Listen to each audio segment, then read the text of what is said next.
आज जो हमारा टॉपिक है वो है socio religious causes of revolt of 1857।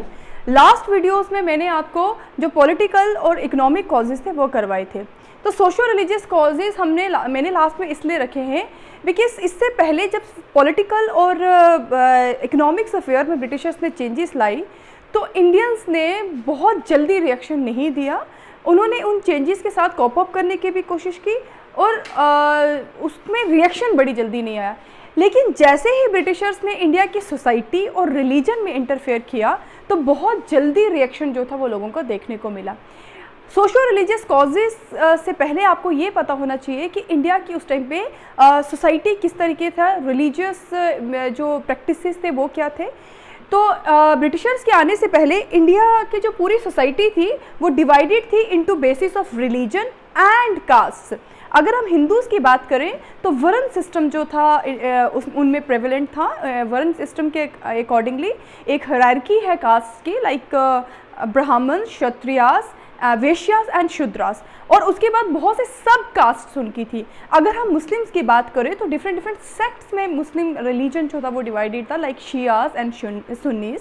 तो इस तरीके से इंडियन सोसाइटी जो थी वो उस टाइम पे डिवाइडेड थी। उसके बाद इंडियन सोसाइटी की जो रिलीजियस कोड थे वो बहुत सेक्रोसेंट थे।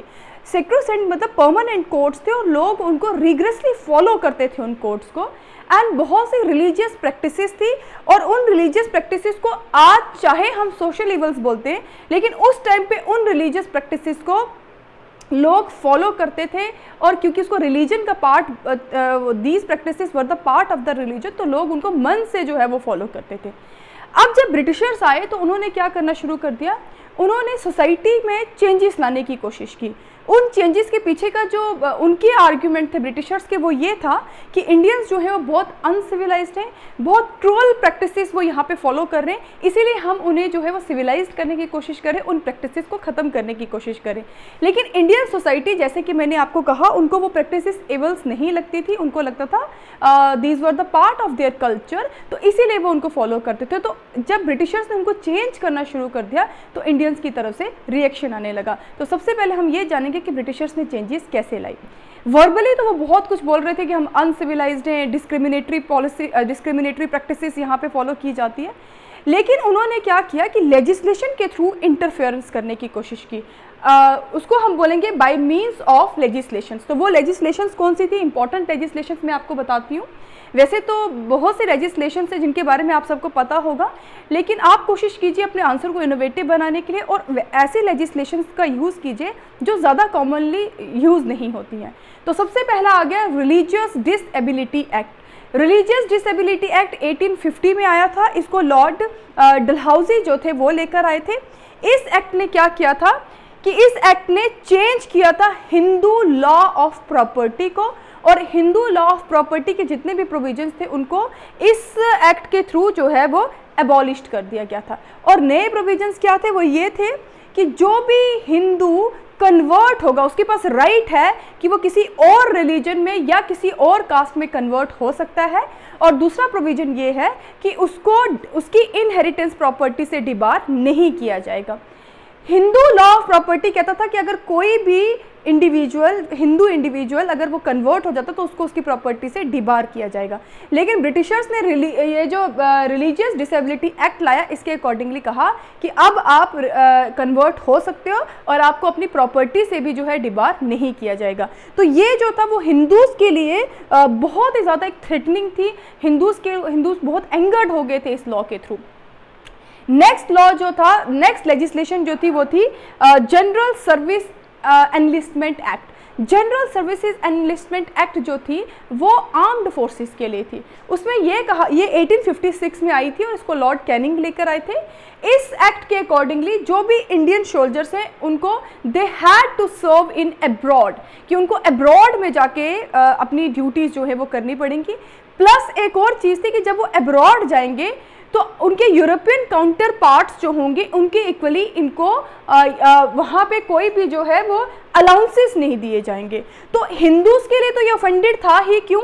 क्योंकि इंडिया हिंदूज में ये जो रिवर क्रॉस या सी क्रॉस करने को गलत मानते थे, और मुस्लिम्स के लिए भी था क्योंकि उनका वहाँ जाने से उनको कोई एक्स्ट्रा अलाउंसेस नहीं मिल रहे थे। तो यहाँ हिंदूज और मुस्लिम्स दोनों ही जो थे वो अफेक्टेड थे इस लॉ के थ्रू।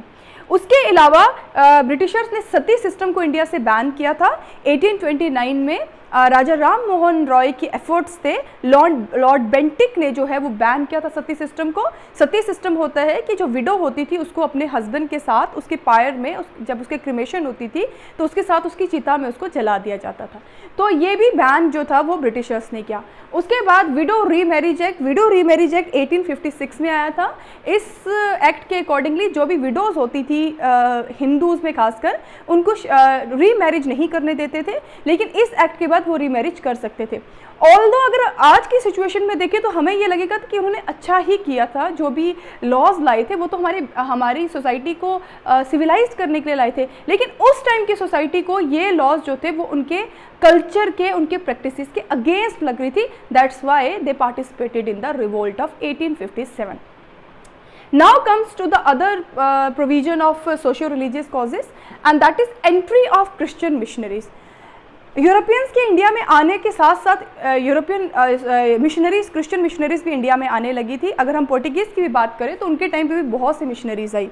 ये मिशनरीज ओपनली इंडिया में आके इंडिया के सिस्टम को क्रिटिसाइज़ करते थे, खासकर हमारी जो रिलीजियस और सोशल प्रैक्टिसेस है उनको ओपनली क्रिटिसाइज़ करते थे। तो ब्रिटिशर, और इस वजह से इंडियंस जो थे वो बहुत डरे हुए थे कि कहीं ये हमारे लोगों को कन्वर्ट ना करें, ऐसा डर बिठा के ये लोगों को क्या करते, कन्वर्ट करते। उस फेयर में और भी फ्यूल जो है वो डाला ब्रिटिशर्स ने जब चार्टर एक्ट ऑफ 1813 आया। चार्टर एक्ट क्या होता है कि जब भी ब्रिटेन में की क्वीन और किंग जब कोई ऑर्डर इशू करते हैं ईस्ट इंडिया कंपनी को उनकी गवर्नेंस के लिए, उसको बोला जाता है चार्टर एक्ट। तो चार्टर एक्ट ऑफ 1813 में क्या किया गया, Britishers considered the right of entry of missionary, यानी ऑफिशियली इन्होंने जो मिशनरीज थी, क्रिश्चियन मिशनरीज की एंट्री जो थी इंडिया में, उसको बोल दिया कि अब मिशनरीज ओपनली इंडिया में आ सकती हैं। और इन मिशनरीज ने आके, जैसा कि एज यूजुअल ये करती थी, इंडिया के रिलीजियस कल्चर और ट्रेडिशन को क्रिटिसाइज करने शुरू कर दिया। जो हमारी प्रैक्टिसेस थी उनको इवल्स बोलना स्टार्ट कर दिया और कन्वर्शन करवाने स्टार्ट कर दी। और इनका जो कन्वर्शन का जो प्रोसेस था वो ये था, सोशल वर्क, हॉस्पिटल्स इस्टेब्लिश करना, डाउन ट्रॉडन लोगों की मदद करना, उनको फ्री में एजुकेशन देना उनके बच्चों को। तो इस तरीके से लोगों को ये बताना कि अगर आपका जो रिलीजन है वही आपकी माइजूरी है, उसी की वजह से आप इतने दुखी हो, तो अगर आप क्रिश्चियनिटी में कन्वर्ट हो जाओगे तो हम आपके लिए आपकी जो माइजूरीज है वो ख़त्म हो जाएंगे। तो इस तरीके से बहुत से जो हिंदूज भी और मुस्लिम्स भी जो थे वो कन्वर्ट होने लगे थे क्रिश्चियनिटी में, and that was the reason कि बहुत सारी सेक्शन ऑफ सोसाइटी इनके इस ये जो चार्टर एक्ट की वजह से बहुत इफेक्टेड हुए थे। नेक्स्ट आ गया विजिबल रेशियल एक्सप्लॉयटेशन। विजिबल क्यों यूज़ किया मैंने वर्ड, क्योंकि ब्रिटिशर्स ओपनली ये बात बोलते थे कि इंडियंस जो है वो अनसिविलाइज्ड है, इंडियंस जो है वो पॉलिटिकल एनस्लेव हैं हमारे, तो उस वजह से हमें क्रिटिसाइज़ किया जाता था। और एक्सप्लॉयटेशन क्यों, क्योंकि इसी बेसिस पे, यानी रेशियल डिस्क्रिमिनेशन के बेसिस पे, क्योंकि ब्रिटिशर्स अपने आप को सुपीरियर समझते थे एज ए रेस और हमें वो इन्फीरियर बताने की कोशिश करते थे, तो उसको प्रूव करने के लिए वो हमें डिस्क्रिमिनेट करते थे। डिस्क्रिमिनेट कैसे, कि they were not allowed us to mix with Europeans, कि हमारे साथ आप मिक्स नहीं हो सकते। इवन कि डिस्क्रिमिनेशन करते थे on the basis of public places. Public places पे भी इंडियंस के साथ डिस्क्रिमिनेशन होता था, उनको कुछ पब्लिक प्लेसेस का यूज़ नहीं करने देते थे। और एडमिनिस्ट्रेशन, सिविल एडमिनिस्ट्रेशन और आर्मी में भी डिस्क्रिमिनेशन होता था। वहाँ पे कैसे होता था, थ्रू रैंक्स एंड वेजेस, कि जो यूरोपियन काउंटर पार्ट के इक्वल ना तो हम इंडियंस को रैंक दिया जाता था और ना ही उनके इक्वल वेजेस दी जाती थी। इवन कि इंडियंस को मीनियल वर्क ज़्यादा करवाया जाता था। मीनियल वर्क मतलब जो उनका यूरोपियन अगर सोल्जर और इंडियन सोल्जर एक ही पोस्ट पे है तो यूरोपियन सोल्जर्स के इक्वली जो इंडियन सोल्जर है उसको ट्रीट किया जाता था कि आप इनके बर्तन भी दोगे, इनके शूज़ साफ़ करोगे, इनके यूटेंसिल्स को साफ़ करोगे। तो इस तरीके की चीज़ें जो है है वो करवाई जाती थी। तो ये जो डिस्क्रिमिनेशन था इसने बहुत ज़्यादा एंगर जो है वो क्रिएट किया था जो जनरल मासेस थे इंडिया में। नेक्स्ट आ गया fair regarding western education. Britishers ने लेजिस्लेशंस बहुत से लाए, मिशनरीज को भी अलाउ कर दिया इंडिया में आने के लिए, लेकिन एजुकेशन सिस्टम में जब इन्होंने इंटरफेयर करना शुरू किया तो बहुत रिटेलिएशन आया। क्यों? उससे पहले आपको ये जानने की ज़रूरत है कि इंडिया में एजुकेशन सिस्टम कैसा था। इंडिया में उस टाइम पे रिलीजियस एजुकेशन इम्पार्ट की जाती थी। अगर हम हिंदूज़ की बात करें तो वैदिक एजुकेशन, और अगर हम मुस्लिम्स की बात करें तो शरिया लॉ पढ़ाया जाता था, कुरान की नॉलेज दी जाती थी।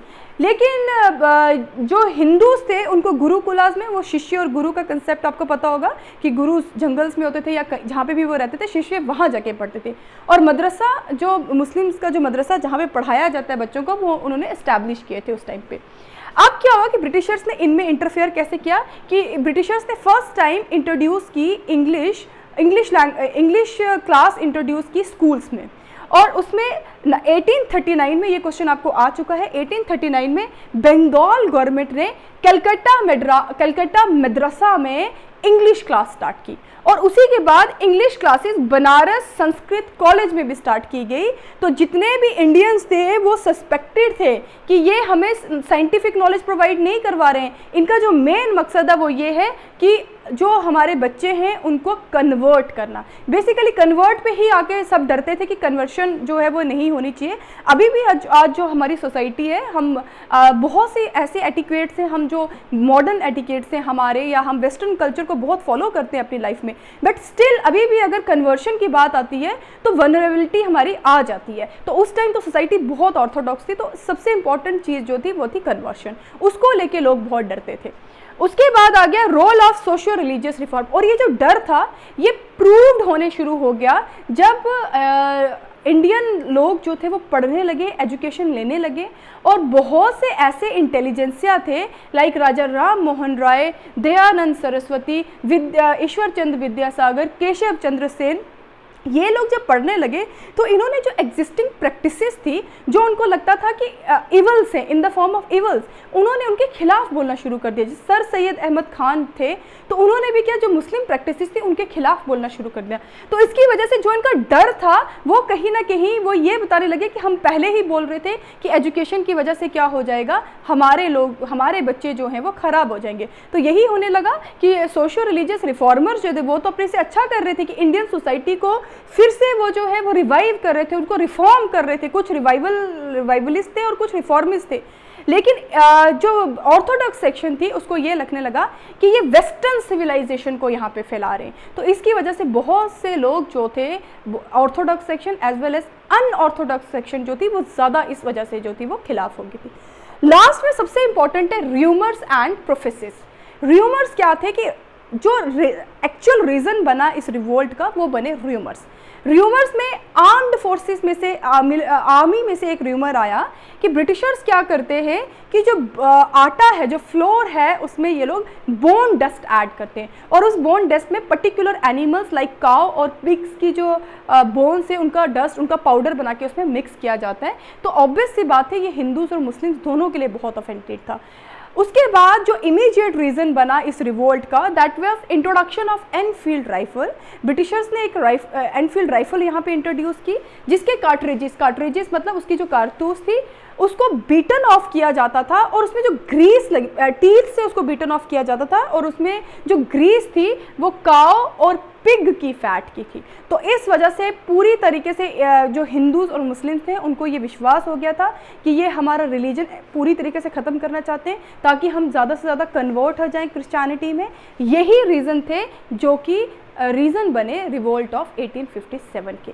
अब एक और चीज़ है वो है प्रोफेसी। प्रोफेसी का मतलब होता है प्रिडिक्शन, ठीक है, कि कुछ लोगों ने प्रिडिक्ट किया था, मुझे नहीं पता वो कौन से लोग थे, लेकिन ऐसा भी था कि एक प्रिडिक्शन की गई थी कि ब्रिटिशर्स ने अपना जो एस्टैब्लिशमेंट की थी, पॉलिटिकल एस्टैब्लिशमेंट, वो की थी 23 जून 1857 वॉर ऑफ प्लेसी के टाइम पे। तो 100 ईयर्स के बाद इनका रूल क्या हो जाएगा, ख़त्म हो जाएगा। तो उसी ने लोगों को क्या, इस रिस्पॉन्स ने लोगों को एम्पावर्ड किया, री-इन्फोर्स किया बेसिकली कि वो एक्शन लें किसके अगेंस्ट, ब्रिटिशर्स के अगेंस्ट। और फिर that all were the reasons कि जिसकी वजह से लोगों ने क्या किया, यहाँ पे रिवोल्ट की। तो सोशो रिलीजियस कॉजेज़ जो हैं वो आप सबसे लास्ट में पढ़िएगा, और जब भी अगर आपको ये क्वेश्चन आता है तो आप सबसे लास्ट में रखिएगा। वो इसलिए क्योंकि इसकी वजह से इमीडिएट रिएक्शन जो है वो देखने को मिला। कल हम जो है वो इसका एक्सटेंट पढ़ेंगे रिवोल्ट ऑफ 1857 का। Thank you so much.